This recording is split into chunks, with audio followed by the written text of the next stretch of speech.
2 চামচ টক দই নিয়ে নিচ্ছি, পেস্ট, লবণ, লঙ্কার গুঁড়ো, এর গুঁড়ো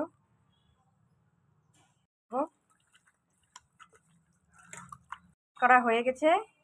আধা ঘন্টা 1 ঘন্টার জন্য রেখে দিবে ম্যারিনেট করে। তেল দিয়ে দিয়েছি, দারচিনি, লং, এলাচ ফোড়ন দিয়ে দিচ্ছি।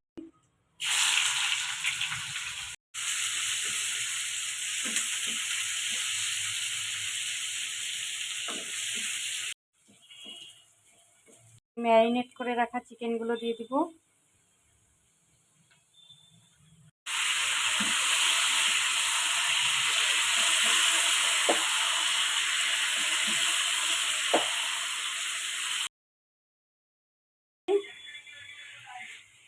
এই চিকেনটাতে কিন্তু অন্য কোনো আর মশলা লাগবে না, আর কালারটা এরকম সাদাই থাকবে।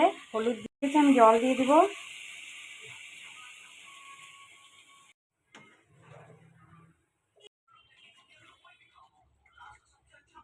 চিকেনটা হয়ে গেছে, নামিয়ে নেব। চিকেনটা হয়ে গেছে, আমি উপর থেকে ধনেপাতা দিয়ে দিচ্ছি। এই চিকেনটা তোমরাও বাড়িতে এইভাবে করবে। এটা ভাত, রুটি, পরোটা সব দিয়ে খেতে খুব ভালো লাগে।